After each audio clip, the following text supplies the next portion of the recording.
Hello everyone, शुरू करते हैं 10th science our environment chapter 15। उसके एक्सरसाइज क्वेश्चन से हम लोग शुरू करेंगे। सबसे पहला क्वेश्चन है, which of the following groups contain only biodegradable items? Grass, flowers and leather, grass, would and plastic, fruit peels, cake and lime juice and cake, would and grass. देखो, आपको भी पता है कि जो बायोडिग्रेडेबल्स आइटम्स होते हैं दैट मीन्स वो नेचर में अपने आप डिग्रेड हो जाएंगे। ठीक है, मतलब उसको ऐसा नहीं है कि बहुत लॉन्ग टाइम के लिए वो नेचर में रहेंगे। जो भी हमारे डिकम्पोजर्स होते हैं उसको खत्म कर देंगे कुछ ही टाइम में। तो ग्रास, फ्लावर और लेदर सारी चीजें वो हैं जो नेचुरल प्रोडक्ट से बनी हुई हैं, या तो एनिमल से बनी है या फिर नॉर्मली प्लांट से, तो ये डिग्रेड हो जाएंगी।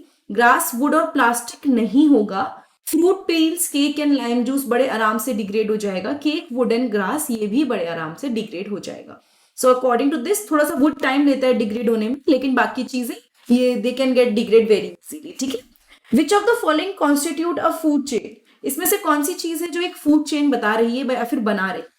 सो grass, food and human should be the right answer, क्योंकि यहाँ पे ये दोनों हर्बीवोर्स है, ये भी हर्बीवोर्स की कैटेगरी में आता है। ग्रास और फिश का कोई रिलेशन नहीं है और फिश और गोट का कोई रिलेशन नहीं है, लेकिन grass, goat and human is the right relation, क्योंकि ग्रास को गोट ने खाया, गोट को ह्यूमन ने खाया, तो वो एक प्रॉपर अपने आप में एक फूड चेन शो कर रहा है।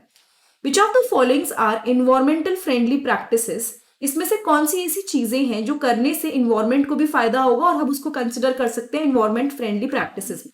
Carrying cloth bag to put purchases in while shopping, switching off unnecessary light and fans, walking to school instead of getting your mother to drop on her scooter, all of the above। तो कौन सी चीजें environmental friendly practices के अंदर आती है? सबसे important चीज है यहाँ पे सारी चीजें। क्यों? अगर आप क्लोथ बैग लेके जा रहे हो शॉपिंग करते टाइम तो ऑटोमेटिकली आप प्लास्टिक को कम से कम यूज करोगे। ठीक है, switching off unnecessary lights and fan, यानी कि जो लाइट्स और फैन होती हैं उनको आप लोग स्विच ऑफ करोगे तो इलेक्ट्रिसिटी सेव होगी। Walking to school instead of getting your mother to drop you on her scooter, यानी कि जब आप मदर को स्कूल में लेके जा रहे हो, या फिर walking to school instead of getting your mother to drop on scooter, मतलब सिंपल सी बात है कि स्कूल जब जाएं तो किसी गाड़ी या फिर स्कूटर वगैरह को यूज करने की जगह वॉक करके जाओगे तो ऑटोमेटिकली एनर्जी, फ्यूल, पेट्रोल सब बचेगा। तो वो सारे का सारा इन्वायरमेंट फ्रेंडली प्रैक्टिसेस के अंदर आएगा। Now What will happen if we kill all the organisms in one trophic level? मैं आपको पहले समझाऊंगी, उसके बाद आपको ये जो नीचे लिखा है वो पढ़ के बताऊंगी।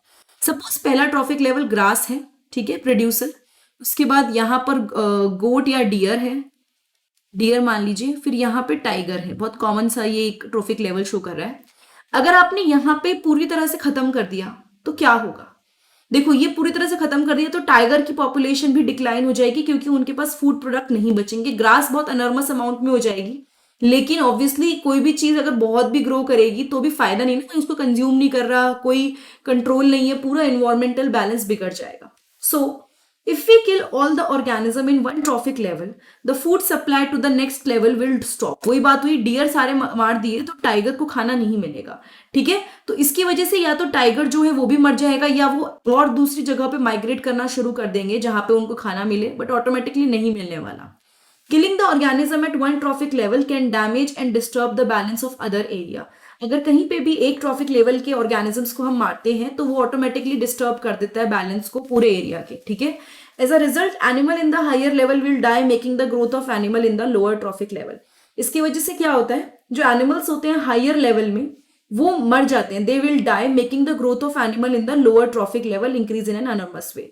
सिंपल सी बात है, जब टाइगर सपोज यहाँ पे हमने इनको कम कर दिया, या तो ये मर जाएंगे, ठीक है, उसकी वजह से क्या होगा, यहाँ पे कंपटीशन भी बढ़ेगा, इनको भी प्रॉब्लम होगी, they won't be able to survive, and finally क्या होगा, मतलब आप कोई भी चीज को कहीं से भी किल करो, पूरी की पूरी चेन पे फर्क पड़ता है। सपोज मैंने टाइगर सारे किल कर दिए तो ये इतने ज्यादा बढ़ जाएंगे कि इनके अंदर कंपटीशन बढ़ जाएगा, कंपटीशन बढ़ने से खाने का सोर्स कम हो जाएंगे तो ये भी खत्म हो जाएगा।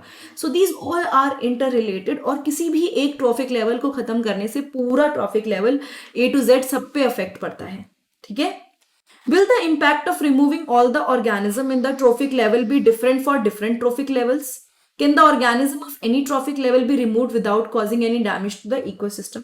क्वेश्चन पूछ रहा है कि क्या इम्पैक्ट जो होगा सारे ऑर्गेनिज्म को रिमूव करने का ट्रॉफिक लेवल में, वो डिफरेंट होगा डिफरेंट ट्रॉफिक लेवल के लिए। मतलब सपोज मैंने यहाँ पे गोट को रिमूव किया तो क्या डिफरेंट इम्पैक्ट है, मैंने टाइगर को रिमूव किया तो क्या डिफरेंट इम्पैक्ट है? Yes, the impact of removing all the organism in a trophic level will be different for different trophic level. जैसे कि अगर सारे प्रोड्यूसर्स को रिमूव कर देते हैं तो यहाँ पे चांस है ऑफ डेथ और migration of the primary consumer, यानी कि जो डियर है वो क्या करेगा, वो एक जगह से दूसरी जगह माइग्रेट करेगा, ठीक है, जिसकी वजह से ट्रॉफिक लेवल पूरी तरह से अपसेट हो जाएगा। If we remove all the tigers, अगर मैंने सारे टाइगर्स रिमूव कर दिए, इससे क्या होगा, नंबर ऑफ हर्बीवोरस काफी ज्यादा बढ़ जाएंगे एंड वो सारे प्लांट को खत्म कर देंगे। वो सारे प्लांट को खत्म कर देंगे तो भाई ऑटोमेटिकली फिर ट्रॉफिक लेवल डिस्ट्रॉय हो जाएगा। हर जगह पे अलग अलग इम्पैक्ट देखने को मिल रहा है, लेकिन रिजल्ट सेम ही है कि अगर आप कुछ भी ऑर्गेनिज्म को रिमूव करते हो तो डैमेज तो होगा ही होगा। तो साइड बाय साइड इसका आंसर भी नो होगा। Can the organism be remove without causing and damage? नहीं, डैमेज तो होगा ही, डैमेज अकर्स, मतलब नहीं नहीं पहले वाले क्वेश्चन के लिए और डैमेज होगा, this is the answer. So it's very difficult to survive ऐसे केस के अंदर। The survival of that higher level animal is completely dependent on the animal at the lower level. यानी टाइगर की बात करें या डियर की बात करें तो उनका सर्वाइवल अपने से नीचे वाले लेवल पे डिपेंडेंट है। तो हम किसी भी, we can not remove animal of any trophic level without damaging the ecosystem. तो हम लोग रिमूव नहीं कर सकते एनिमल किसी भी ट्रॉफिक लेवल के इकोसिस्टम को डैमेज करे बिना। ये बात समझ में आई? आई होप ये क्लियर हो गया हो। नेक्स्ट पे आते हैं। Next question is what is biological magnification? Will the level of this magnification be different and different levels of ecosystem? पहले तो मैं आपको बायोलॉजिकल मैग्निफिकेशन समझाऊंगी सिंपल वर्ड्स में, फिर आपको पैराग्राफ रीड करके बताऊंगी, उसके बाद आपको बताऊंगी will the level of this magnification be different? Yes, जो लेवल होता है मैग्निफिकेशन का अलग अलग होता है, अलग अलग लेवल पे। कैसे होता है अभी देखते हैं। देखो सबसे पहली बात तो सपोज हम बात कर रहे हैं कि हम एग्रीकल्चर फील्ड में पेस्टिसाइड्स यूज कर रहे हैं या केमिकल्स यूज कर रहे हैं।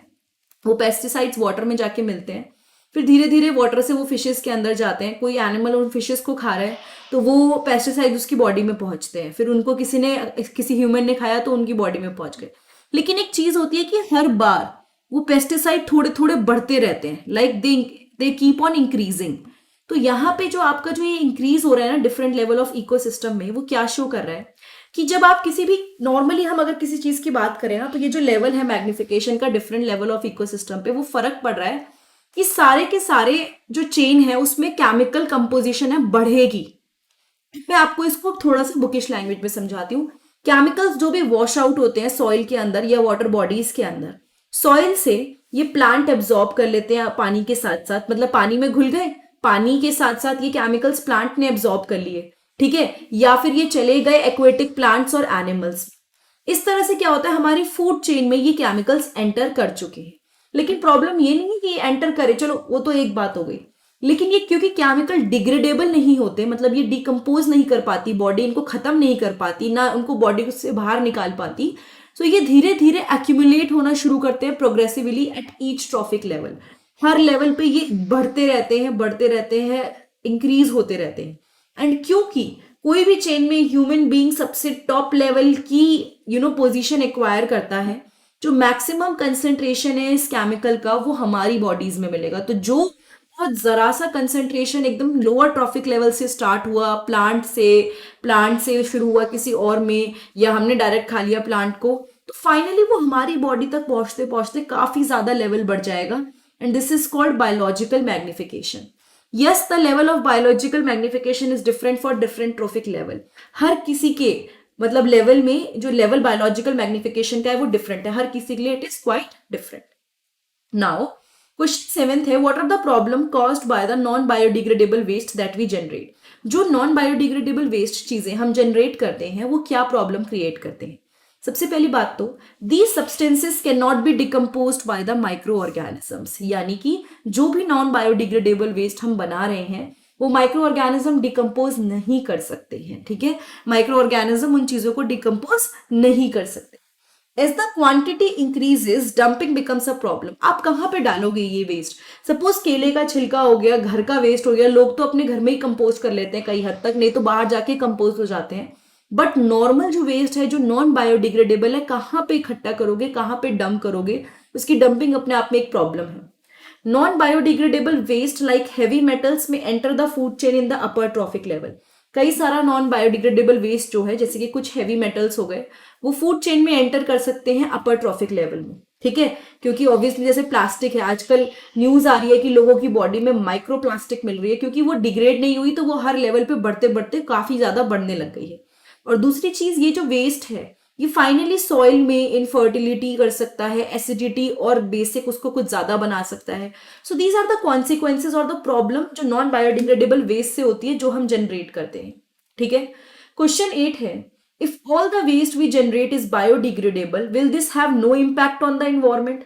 इसने क्या बोला कि जो भी वेस्ट हम जनरेट कर रहे हैं वो बायोडिग्रेडेबल है। If all the waste we generate is biodegradable, जो भी वेस्ट हम जनरेट कर रहे हैं अगर वो बायोडिग्रेडेबल है तो क्या उसका कोई इम्पैक्ट नहीं होगा इन्वायरमेंट पे? यानी जितना भी वेस्ट आप बना रहे हो वो सब तो नेचर में मिल रहा है, तो क्या उसका कोई इम्पैक्ट होगा? यस, होगा, क्योंकि ऐसा नहीं है कि वेस्ट बायोडिग्रेडेबल है। ये बायोडिग्रेडेबल वेस्ट में टाइम लेता है, ये सेकंड्स में नहीं होता है, काफी ज्यादा टाइम लेता है। प्लस जरूरी नहीं है कि ये आपको अगर इकट्ठा हो रहा है तो आप सब कुछ ही डिकम्पोज कर लोगे, तो ये काफी कुछ प्रॉब्लम क्रिएट कर सकता है। क्यों क्यों वो हम रीजन पढ़ते हैं, क्योंकि डिकम्पोजिशन जो होता है बायोडिग्रेडेबल वेस्ट का वो स्लो होता है, तो इसीलिए काफी ज्यादा स्मेल आती है, और अगर ह्यूमंस उसको इनहेल करें तो it can be harmful. Plus बहुत सारे ऐसे इंसेक्ट्स होते हैं जो इस पे फीड करते हैं, खाते पीते हैं, तो ये डिजीजेस भी प्रमोट करता है, इट ऑल्सो प्रमोट डिजीजेस। ठीक है, dumping area can be a place where harmful organism may start to breed which can be harmful to human as well as plant and animal. वही point second मैंने बोला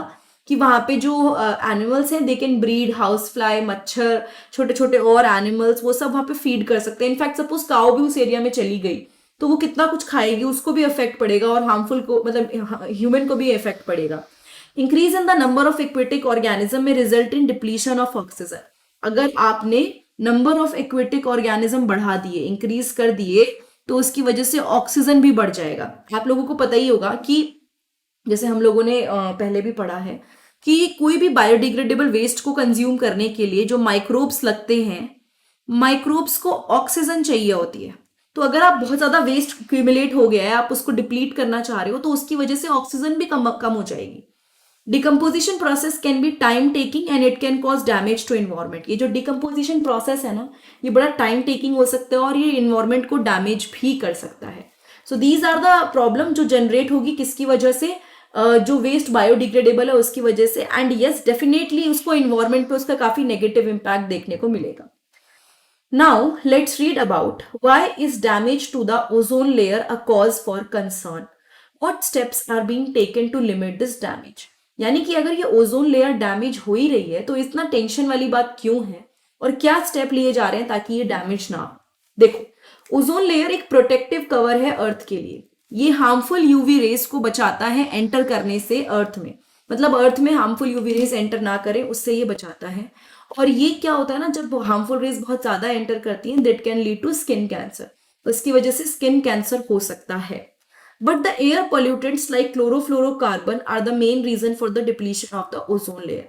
लेकिन ऐसे कई air pollutants हैं जैसे कि CFC, वो मेन रीजन है इस डिप्लीशन के लिए। They are the main reason for the depletion of the ozone layer. ये जो CFC है ये रिलीज होता है फ्रिजर से, रेफ्रिजरेटर से, एयर कंडीशनर से।